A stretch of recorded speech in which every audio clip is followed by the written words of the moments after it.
again, everybody, and welcome to Tiger Sidelines Zoom edition right here on MC22 alongside Gabe DeArmond of PowerMizzou.com and the St. Louis Post-Dispatch's Dave Matter. I am merely Bo Bayman. Thanks, as always, for joining us. A couple of basketball games to talk about.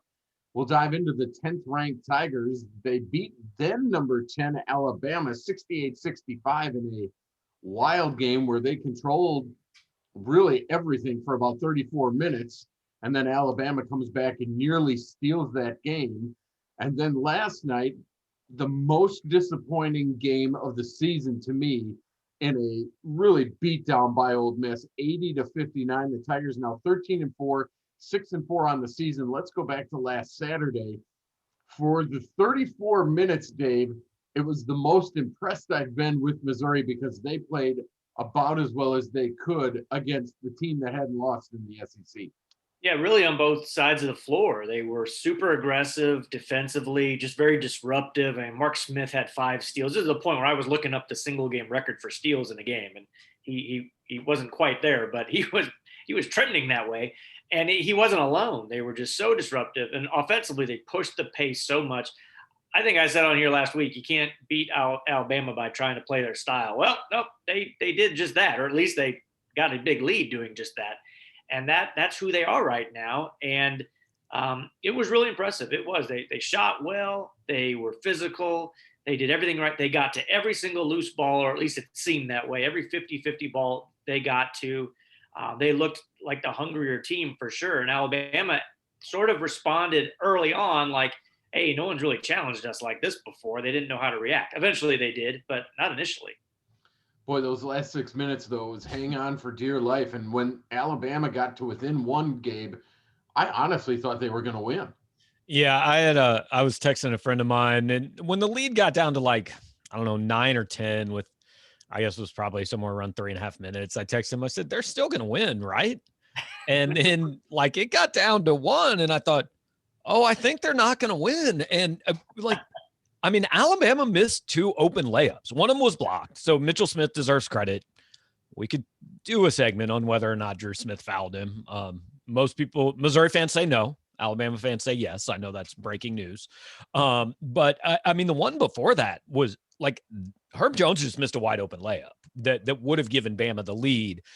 And Missouri does deserve credit for answering, but that game almost seemed to me like, and we'll talk about the exact opposite here in a couple minutes, but it seemed like to me they got to the 6.5 minute mark, and it was kind of like Alabama almost said, oh guys, hey, there's a game going on. Should we go play this game? Because they looked uninterested in being there for the first 34 minutes. And Missouri does deserve some credit for that. Don't get me wrong. You can break a team's will a little bit. Missouri didn't quite do that. But all of a sudden it just looked like Alabama remembered who it was and said, hey, let's go do this thing. I think we only need 6:34 to go do it. So let's go get it done. Right. And they almost did. And it was just one of those games that you came out of going, the headline is they won, but like the second sentence is, but man, they were really close to not winning. And Dave, to me, that, and this is obviously the what if game, but that would have been a crushing loss that you don't know how they would react to. And we saw how they reacted last night after winning. Imagine had they lost. Right. And I will say this, Alabama is the kind of team, no matter how they're playing, all it takes is about 5 bad possessions on your end, 5 good possessions. And we know Missouri can have 5 bad offensive possessions in a row, and then they can capitalize on it pretty quickly. I think Drew Smith made that point after the game. It doesn't take much, and Missouri gave them that opportunity right there. And I give Konzo credit for being candid after the game, pretty much taking the blame, saying he took his foot off the gas. I mean, he called for the prevent offense, and naturally that's kind of what you think would work in that situation, to go conservative and just hold the ball. But Missouri really struggled to like, oh, you want us to be last year's team? Oh, we don't like that anymore. We thought we were this year's team, and they really struggled having to make that transition. And obviously we saw the result of it, or almost saw the final result of it. That game was proof, though, that good coaching is defined as what works, because right. I didn't have a problem. I mean, he had a 22-point lead with 6.5 minutes left. Yeah. To lose that game, you have to do everything wrong and the other team has to do everything right. I mean, think about if he had them still attacking, which is what everybody said they should have done. If they're coming down and shooting jump shots with 20 seconds left on the shot clock and they still get caught, everybody is going, does Konzo know what he's doing at all? Like, why doesn't he slow it down? So good coaching is when it works. Bad coaching is when it doesn't work. And that's why these guys get paid $4 million or whatever they get paid. And I think that he truly believes that had one of those shots for Missouri fallen in that stretch, that the game would have been different. He said, we got some good looks. We just didn't make them. And had one gone down, it'd have been a completely different thing. Speaking about completely different, the game at Ole Miss, I mean, that was a dumpster fire. I mean, they played, I guess, with them in the first half. Ole Miss scores the final 4 points of the first half, and then it was like Missouri got on the plane. It was incredible, the second half, and really the lackluster performance. And as you guys both noted after the game and your post-game stuff, the non-effort from Missouri Tigers, and that to me is the most alarming. Well, I was watching that game, and like in my head, I'm thinking, oh, they've quit. Like they've given up. But you can't say that. And then we asked Konzo Martin, and he said, oh, no, there was no effort. Like we had guys just not show up, you know, and for Konzo, I mean, Konzo is a guy that will go to the wall for his players. For him to say that was striking, and it was pretty obvious who he was talking about. Right. Specifically. You know, Drew Smith, I think he plays hard all the time. Javon Pickett plays hard all the time. I thought Kobe Brown played hard last night. Mark Smith, I don't know. He took 2 shots the whole night. Like he had a game where at the end of the game, you had to look at the box score to know he played. But this was about Pinson and Tillman. And I mean, there was a shot of X on the TV broadcast, and I don't want to pick out 5 seconds of a 40-minute game. Maybe all the other 39-55, he was on the sideline cheering and waving towels and getting people fired up. But the shot they had of him was early in the second half, and he looked like he wanted to be anywhere else during that shot. He and Tillman, I think, combined for 2 points in the second half. I don't think Jeremiah took a shot in the second half. They had 5 turnovers between them. And look, the way this roster is built, and this is the issue that some people have with where this program is going, there is no margin for error. If those guys aren't playing well, you're turning to guys that they just aren't going to go win you SEC games. You know, this team, and Konzo said it, Drew Smith, Xavier Pinson, Jeremiah Tillman, like they have to play well. If they don't play well, Missouri is fallible to anyone. Yeah. And to your point, Gabe, I would think when you have Javon Pickett come off the bench and score 10 and look pretty decent doing it, Drew Smith, one of your guys, scores 17 and you only score 59, you've had a bad night. You can't make a free throw. You go 5 of 15 there. And the one guy that you need to get to the line, Xavier Pinson, doesn't go to the line, and Parker Brown has more free throw attempts and free throws made than Xavier Pinson in that game. That's just a recipe for disaster. And fans, Dave, worry about this going into March. Yeah, and I think you should. On one hand, also, they've every time, now all these losses they've had have been midweek losses, and they've always come back and played really well that next Saturday. Now, the TCU game, they didn't play great, but they played great down the stretch, enough to win that game. So they've always bounced back. I think that the red flag will go up if they come out and look anything like they did Wednesday when they play Arkansas. I doubt they will, but if they do, then there's serious concerns about this team. I thought this is the first game all year that Pinson and Drew Smith didn't get to the free throw line. This team can't win if those guys aren't getting some free throws, especially because Pinson not getting to the line means he's not driving. And if he's not driving, like Konzo said after the game, everybody else just kind of stands around because that initiates the offense. He just looked disengaged. Early on, he did drive a couple times, and the ball didn't roll in like it sometimes does for him, and he didn't hear a whistle, and he just stopped after that. And it's like playing 4-on-5 at that point. He's not going to hit 8 threes like he did against TCU. That's just not going to happen. He's a 32% shooter for his career from 3. And man, I thought Konzo was that's about as harsh as he's been to a guy. Now he'll probably pull some of that back when we talk to him before the Arkansas game. But I thought in the moment, man, he really let it be clear that he wasn't happy with the way he played. I was going to say, Dave, like we've covered him for 4 years now. That's as upset as I've seen him. That's as close as I've seen him to not losing his cool, but like saying something he didn't want to say in front of a microphone. Right. And also, I think the MO on this team all year long, even in their wins, they have to give maximum effort. That's non-negotiable with this team. They're not talented enough to win games when they're just kind of half-hearted out there. But somewhere between Saturday and Tuesday, some of those guys just convince themselves, "Hey, we're good enough. We don't have to try that hard." And we saw what happens. It doesn't work.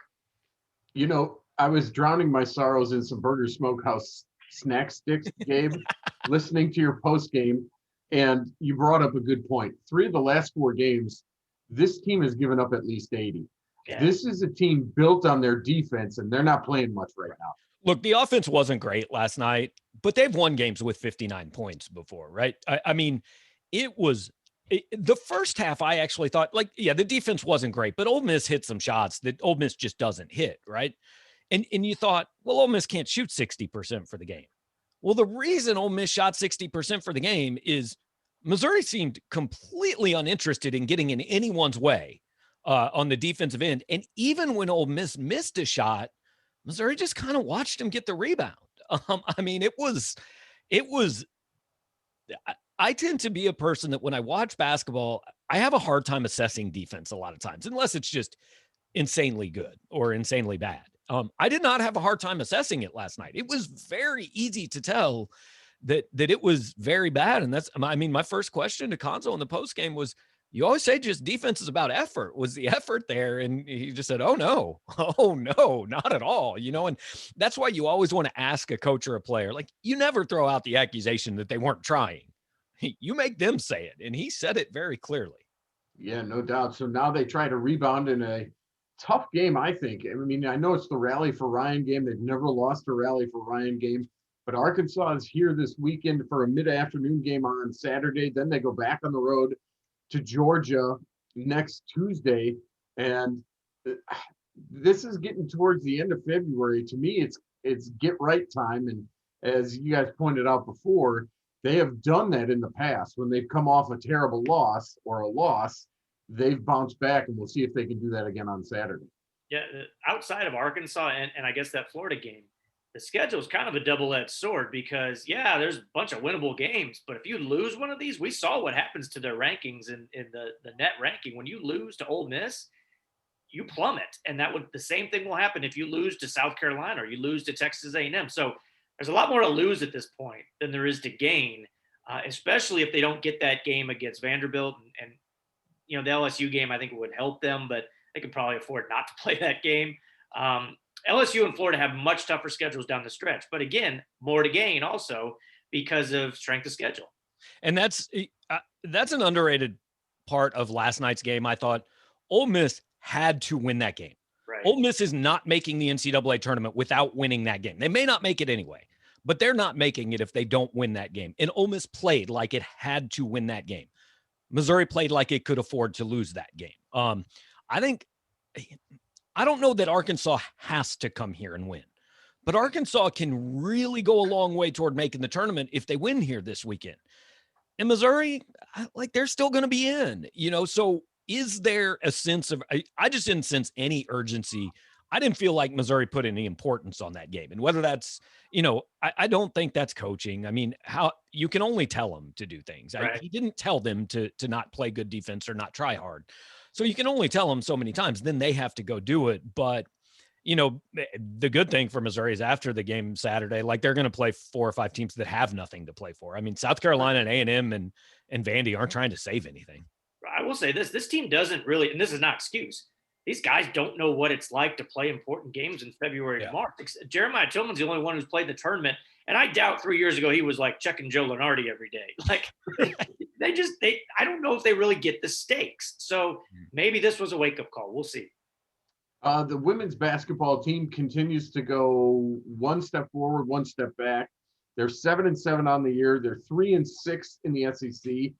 They lost to Florida, then they beat Auburn last week. They have South Carolina and then Georgia, 2 ranked teams this week. This is kind of a week where they'd love to go 1-1 after, again, they were so close at Florida. Florida's ranked 16th. They take a lead late and they can't finish it off. And then they did finish it off against Auburn. This team to me, Dave, is just so maddening, and I'm sure it's frustrating for Robin Pinchton too. Yeah, they are coming close. Give them that. I mean, I think I counted up today. They've played in their last 4 games against ranked teams. They've lost by a combined 18 points. So that's about 4 points a game. That's just a possession here or there. So, and they're doing it different ways. Either a really strong start or a really bad start. They either collapse or they have to huge hole to dig out of. So they're getting close. We just keep saying this, but they haven't learned how to win yet. And, it's not going to get a whole lot easier for them. Yeah, no doubt. We sound like a broken record every time we talk about her club. All right, let's take a break. When we come back, we'll check your tweets. You're watching Tiger Sidelines on MC22.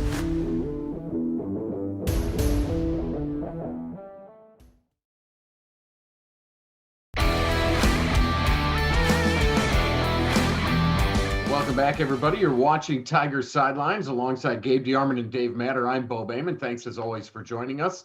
We're at Tiger Sidelines on Twitter, and Steve has our first tweet. He says, will the NCAA tournament be cheapened if they have to advance teams with byes because their opponents can't play because of COVID? I mean, this whole season's cheapened, right? Life is cheapened. Yeah, I don't know. Whoever wins it isn't going to say it's cheapened. I mean, the Lightning, the Buccaneers, whoever won the World Series, whoever beat Tampa, they don't think the season was cheapened. I mean, it is what it is.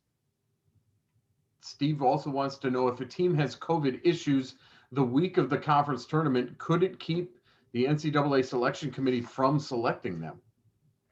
That's a good question. We're just in uncharted territory for all of this. I don't know if they've come to a decision on this. They're never going to get the conferences to decide on one rule. It's going to come down to whatever the selection committee thinks. And we just don't know. That would be an interesting thing this year to have alternates, right? Yeah. To say rather than the NCAA saying these are the first 4 teams out, they just come out and say this is the first, second, and third and fourth alternate. If somebody's out, you go in. Now we're not reseeding the field. If a 3 seed goes out, you become the 3 seed. If a 15 goes out, you become the 15. That's all we can do. But it would be pretty interesting. And I don't know, man. Somebody's gonna lose out on a chance to play the NCAA. And there's some hard ethical decisions that are going to be made there too. I mean, what if you're a 2 seed and an assistant coach, tests positive? Like, there's going to be people within that organization who are going to be tempted to, not be transparent with that. So, gosh, who knows? And also because how do you know for sure that it's not a false positive? What if a false positive knocks you out of the NCAA tournament? I mean, it's a mess, and I don't envy anybody, and I'm not gonna pass judgment on. Right, it's hard to criticize trying to play it, but man, it's going to be really tough, and I really think they should kind of skip championship week, or at least give the teams the option to skip it. But I don't think the SEC is going to do that. Yeah. The next one we won't spend much time on. MIZ SEC wants to know, what has Konzo done to prove that he can win in the SEC? I mean, he's 13-4 right now. Yeah. I mean, as of Wednesday, they were the highest ranked team in the SEC, at least by one poll. So, I mean, that's winning. Yeah, he's right. I don't know. He's 67-50. It's not great, but considering what he took over, it's not bad. Yeah. Well, apparently he wants to go back to that. Justin wants to know, if you could play poker with 5 Mizzou alums alive or no longer with us, who would they be? Cheryl Crow and 4 of her friends. That's my answer. Are we talking sports or any? I mean, Anthony Peeler's got to be in there, right? Oh, For talking poker. I mean, are we playing real money? Right. Yeah, I don't get to sit at a table with the famous ones. Like, if we're talking real money, I want you guys. I'd want somebody to tell some stories. I bet Blaine Gabbert's got some stories after that parade yesterday or whatever. Yeah. That. Norm, John Hamm. No, I just read a story last week. He got in trouble for hazing Sigma Nu pledges when he was in college. That was Texas, though, not at Missouri, at Texas. Oh, okay. Well, transfer here after that. Got to stand up for the brotherhood, for which I've done nothing since I graduated from college. So. One other tweet that I saw asked the question of, are there going to be baseball expansions if they build the new indoor facility for football? It moves. What happens with the Divine? And I didn't hear anything about that. Does anybody know anything about that? No. I would, as like make Taylor Stadium bigger, or maybe make some more parking. I don't know. I don't know. I mean, they For still who? use the Divine for the other teams to use as an indoor facility, right. softball and baseball and all the schools that don't make money, or the programs that don't make money. Yeah, I think it becomes a baseball and softball thing, and whoever else wants to go in there. I mean, it's a functional building, you Right. know. And I really don't. I understand why Missouri's building a new one. I don't really know what it needs to be other than 100-yard field with a roof over it, to be quite honest with you. But I'll be interested to see. Yep. Okay. Thanks for all those tweets. When we come back, we'll talk a little wrestling, volleyball, and gymnastics. You're watching Tiger Sidelines on MC22.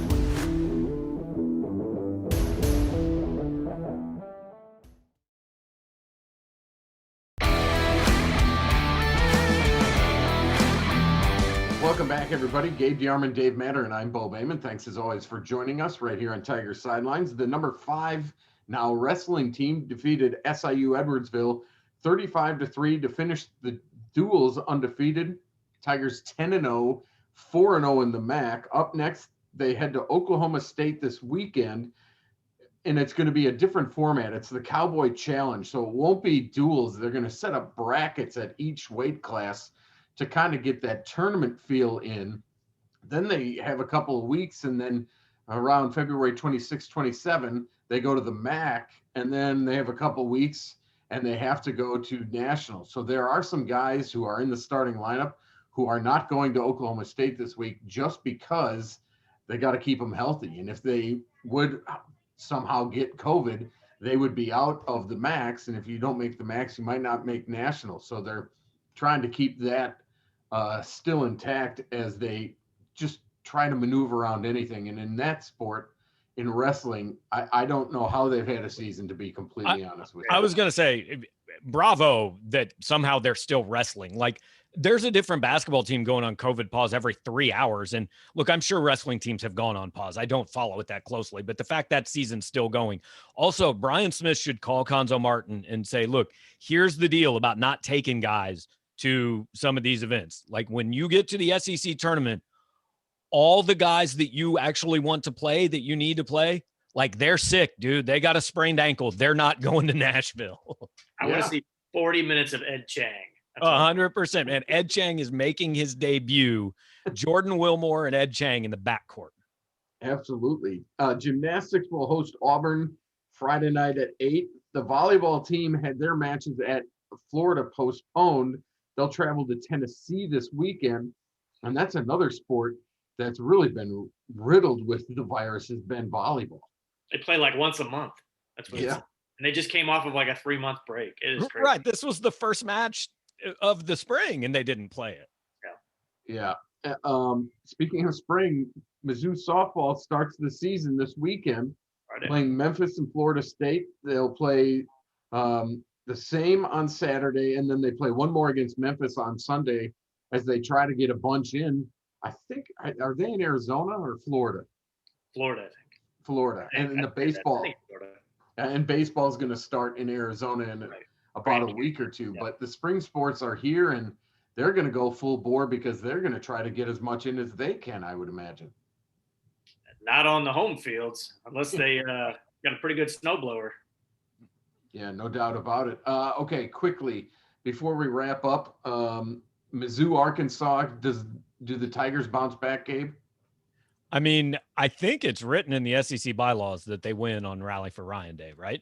Right. I mean, I have seen some ungood Missouri teams win on this day. So yeah, I think, and I don't think Arkansas is great by any means. I mean, this team, it's the roller coaster of fandom right now. Everybody thinks everything's the worst, and they're never winning another game, and they can't win in the tournament and all that. But if they win on Saturday, everybody's going to go back to So we can still get a 2 seed, right? And why do all these computers hate us? Why do they have us ranked so low? I think they win Saturday. And has Missouri ever swept Arkansas? I don't think so, because I think they've only won once in Fayetteville. So yeah, they never win in Fayetteville. Could be a first. It's so nice to actually have the projections to look forward to, rather than, hey, are we sneaking into the first 4 out? Mm-hmm. So we're not even looking at that list. Right. When did you think there was a chance Missouri was in the first 4 out in the last 7 years, Bo? The year they had the Porters? No, I'm okay. All right, that's going to do it for this edition. Thanks to Matt and Brian behind the scenes. For Gabe DeArmond and Dave Matter, I'm Bo Bayman. We'll see you next week right here on Tiger Sidelines.